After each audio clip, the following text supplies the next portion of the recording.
Hello friends, मेरा नाम विशाल है and welcome to my channel programming with Vishal. So friends, जो आज का वीडियो है हमारा, उसमें हम लोग डिस्कस करने वाले हैं डार्ट लैंग्वेज के बारे में।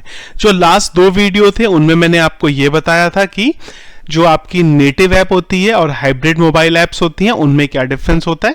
और लास्ट वीडियो में हम लोगों ने रिएक्ट और फ्लटर के बारे में देखा था और हमने वो टाइम पे ये चीज भी देखी थी कि हम लोग जो हमारी सीरीज है मोबाइल डेवलपमेंट की, उसमें फ्लटर का यूज करने वाले हैं।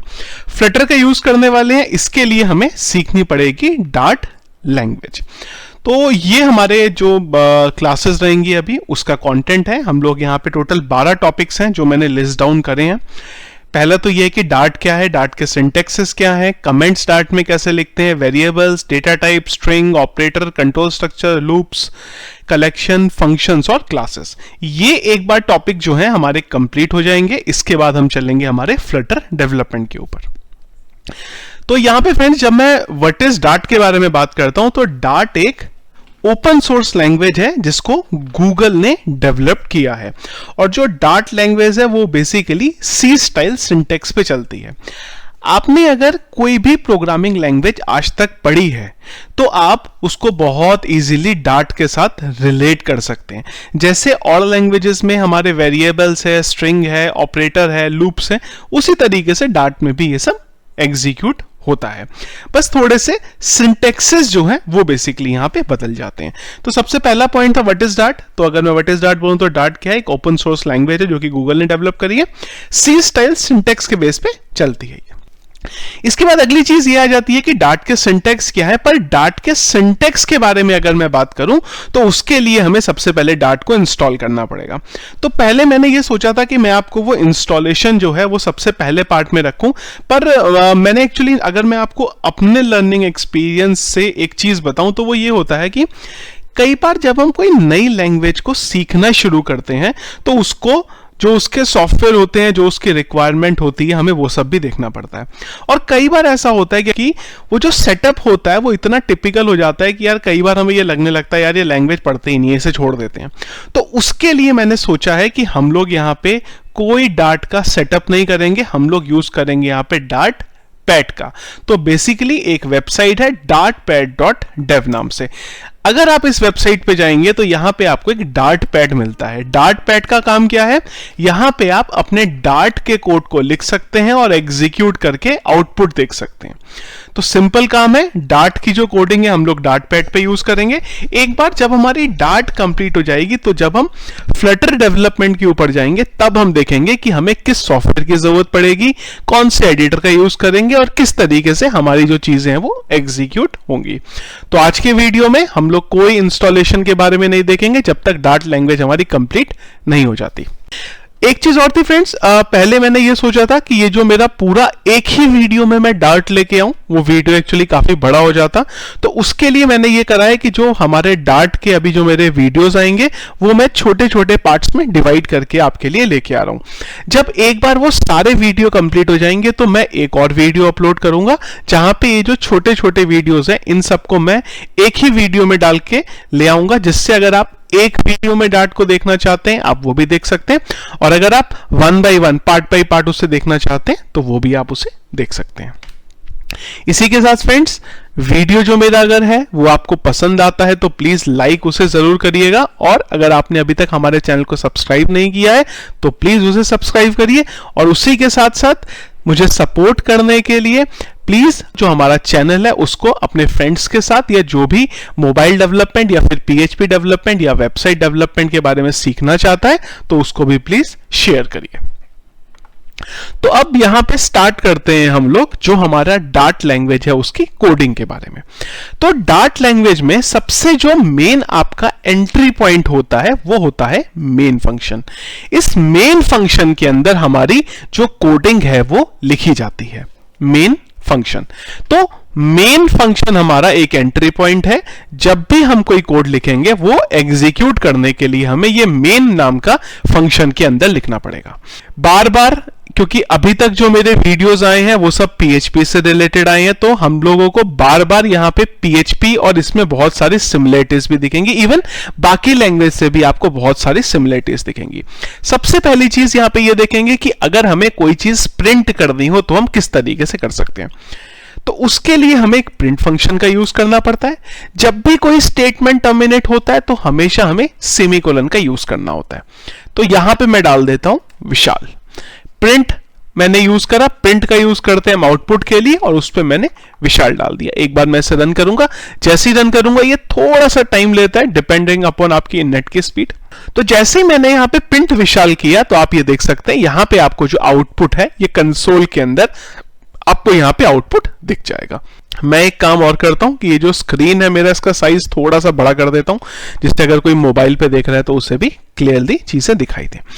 इसके बाद अगर हमें कोई भी चीज को कमेंट आउट करना हो तो हम किस तरीके से करते हैं। लेट्स से एज्यूम मैं यहाँ पे दो ले लेता हूं, एक ले लेता हूं विशाल और एक ले लेता हूं गुप्ता।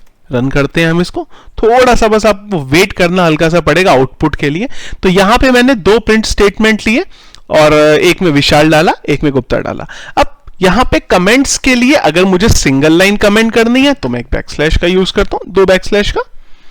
और अगर मुझे मल्टी लाइन कमेंट का यूज करना है तो मैं इस तरीके से मल्टी लाइन कमेंट्स का यूज करते हैं हम लोग।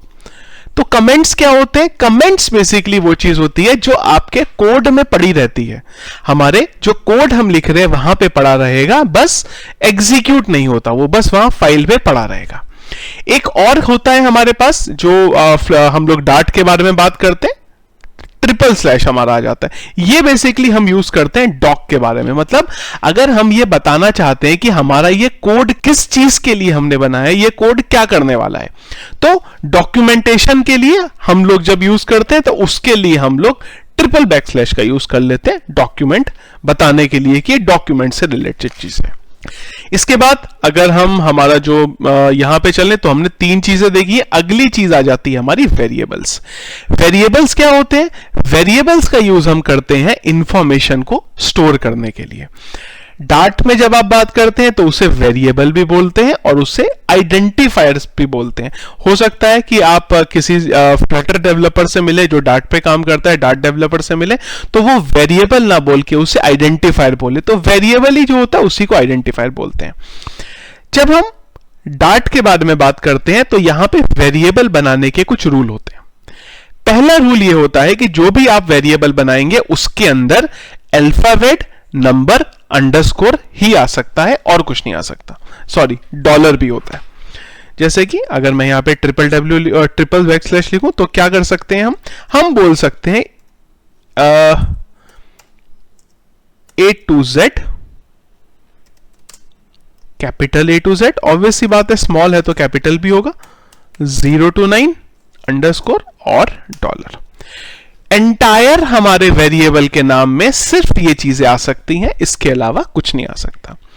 अगला रूल, वेरिएबल का जो नाम होता है वो कभी भी नंबर से स्टार्ट नहीं हो सकता। तो अब अगर मुझे वेरिएबल बनाना है, मैं अगर एक वेरिएबल बनाता हूं नेम, ये बिल्कुल ठीक है। मैं वेरिएबल बनाता हूं name1, ये ठीक है। कुछ एरर आ रही है, वो एरर मैं अभी आपको थोड़ी देर में बताऊंगा। अगर मैं कोई वेरिएबल बनाता हूं one name, तो ये मेरा नहीं चलेगा। तो ये हमें जो दो रूल है हमेशा फॉलो करने पड़ेंगे। पहला रूल, जब भी हम कोई वेरिएबल बनाएंगे उसमें अल्फाबेट, नंबर्स, अंडरस्कोर या फिर डॉलर आ सकता है, इसके अलावा कुछ नहीं आ सकता। वेरिएबल जो स्टार्ट होता है वो कभी भी नंबर से स्टार्ट नहीं हो सकता। इसके बाद लेट्स से अज्यूम अगर हम एक वेरिएबल बनाएं तो वेरिएबल बनाने के लिए हमें यहां पे वेरिएबल का डेटा टाइप भी डिफाइन करना पड़ता है। डेटा टाइप क्या होता है? डेटा टाइप बेसिकली वो चीज होती है जो हमें बताती है कि हमारा वेरिएबल किस टाइप का है। जैसे कि अगर मुझे यहां पे एक वेरिएबल बनाना है नेम, तो मैं लिखूंगा string name is equal to Vishal. Sorry, और इसको लिख सकता हूं, ई को याद आ जाता है एक्चुअली PHP की वजह से, और इसको मैं कर देता हूं यहां पे नेम। अब अगर मैं यहां पे आउटपुट देखूं, स्ट्रिंग, सॉरी इलीगल, इसको कैपिटल कर देते हैं। एक बार आउटपुट देखते हैं यहां पे, तो आउटपुट आपका क्या आ गया यहां पे? विशाल। यहां पे जो मेरा नेम है वो मैंने बताया कि जो नेम नाम का मेरा वेरिएबल है उसका जो डेटा टाइप है वो स्ट्रिंग है। तो डार्ट की जब हम बात करते हैं तो डार्ट में हमारे पास जो डेटा टाइप्स होते हैं वो कौन कौन से होते हैं, एक बार हम देख लेते हैं यहां पे। तो डेटा टाइप, इसको मैं एक बार हटा देता हूं।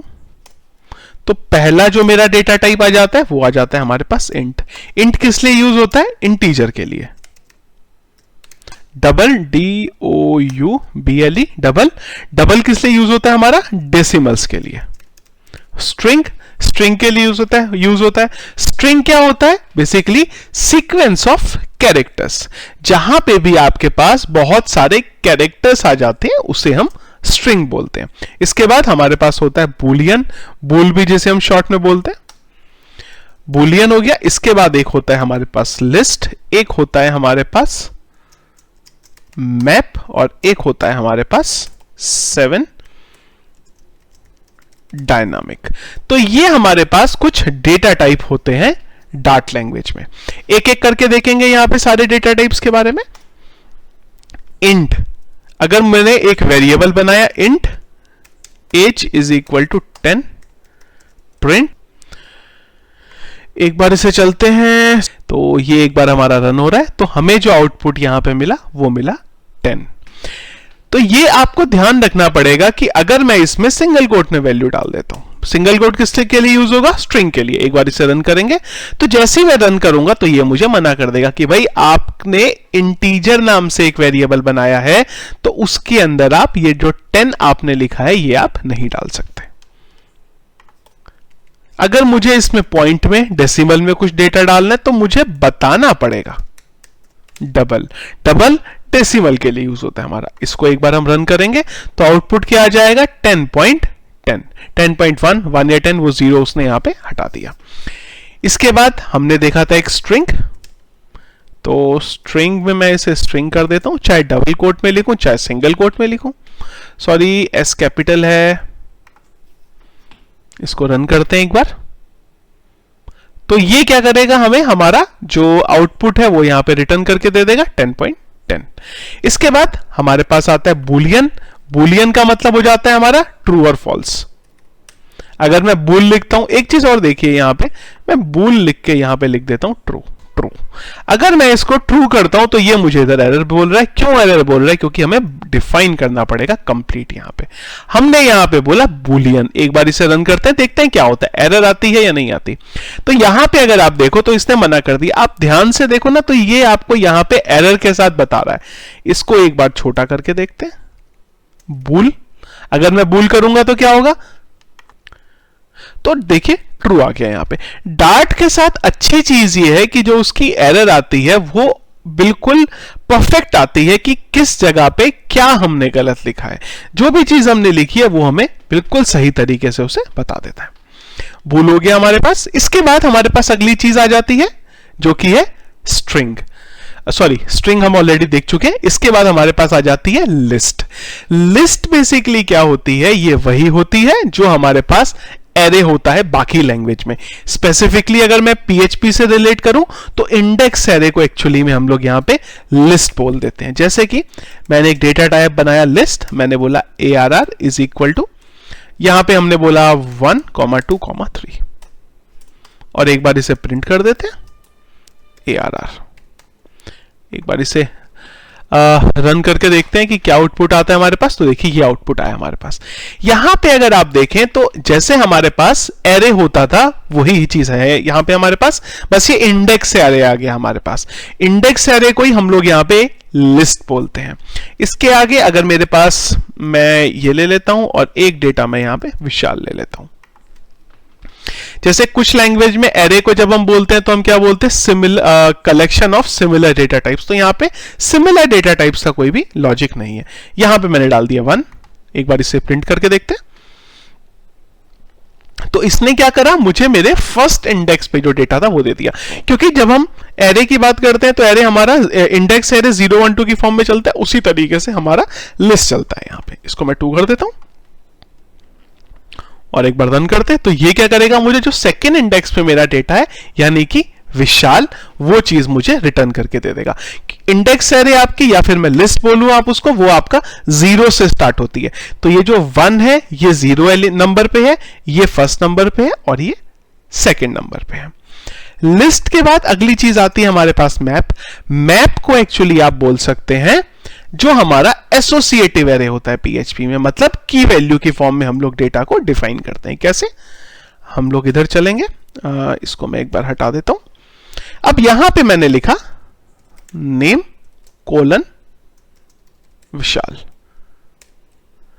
City colon Delhi. एक बार इसे प्रिंट करके देखते हैं। तो एसोसिएटिव एरे जो हमारा बनता था वो चीज मैंने यहां डाल दी। अगर आप आउटपुट देखें तो आपको ये आ गया। यहां पे अगर मुझे कोई स्पेसिफिक डेटा चाहिए, लेट्स से मैंने नेम बोल दिया, तो हमने क्या करा, हमारा जो एरे ऊपर एक वेरिएबल बना था मैप, उसकी मैंने इंडेक्स डिफाइन कर दी, की डिफाइन कर दी, तो इसने हमें ये डेटा यहां से निकाल के दे दिया। मैप का मतलब हो गया एक तरीके से, अगर आपको पीएचपी आती है आप उसको एसोसिएटिव एरे से रिलेट कर सकते हैं। लिस्ट का मतलब हो गया हमारा, इसको आप एरे से रिलेट कर सकते हैं। अगली चीज है यहां पे डायनामिक। ये बहुत काम की चीज है। डायनामिक का मतलब ये है कि वो अपने आप डेटा को देख लेता है कि वो क्या है और खुद ब खुद उसका डेटा टाइप बना लेता है। जैसे मैं यहां बोलूं मुझे नहीं पता इसका डेटा टाइप क्या है, तो मैं इसको वैर लिख सकता हूं। एक बार रन करके देखते हैं। मैंने अब मैप डेटा टाइप ना यूज करके वैर कर लिया। तो वैर क्या करेगा, डायनामिकली चेक करता है कि हमने डेटा क्या यूज करा है। जैसे अगर मैं आपको यहां पे लेके चलूं, वैर लिखा मैंने 10 और मैं इसे प्रिंट कर देता हूं,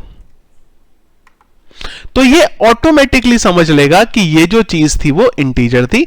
और सेम टाइम पे अगर मैं इसे सिंगल कोट में डाल दूं तो ये अपने आप इस चीज को समझ लेगा कि ये जो चीज हमने करी है वो स्ट्रिंग है। हमें इसे बताने की जरूरत नहीं है कि डेटा टाइप क्या है, ऑटोमेटिकली इसको समझ लेगा।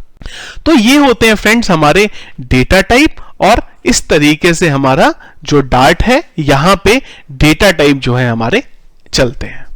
सो फ्रेंड्स, ये था हमारा एक बेसिक इंट्रोडक्शन डार्ट लैंग्वेज के बारे में, जहां पे हमने देखा कि डार्ट लैंग्वेज क्या है, वेरिएबल्स किस तरीके से बनाते हैं, और हम लोग डार्ट लैंग्वेज में डेटा टाइप्स जो होते हैं उसे किस तरीके से यूज करते हैं। इसके बाद हमें देखना है, अगर मैं हमारे जो मैंने जो कोर्स बनाया है वहां चलें, तो इसके बाद हमें देखना है string, operator, control structure, loop, collection, function, classes. तो आज के वीडियो में मैं बस उसे इतना ही रख रहा हूं।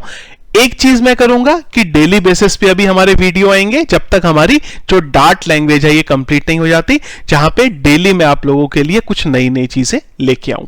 नेक्स्ट वीडियो में हम लोग देखने वाले हैं स्ट्रिंग के बारे में। स्ट्रिंग को हम समझेंगे किस तरीके से स्ट्रिंग के जो फंक्शंस हैं वो हमारे वर्क करते हैं डार्ट प्रोग्रामिंग लैंग्वेज में। सो फ्रेंड्स, ये था हमारा आज का वीडियो।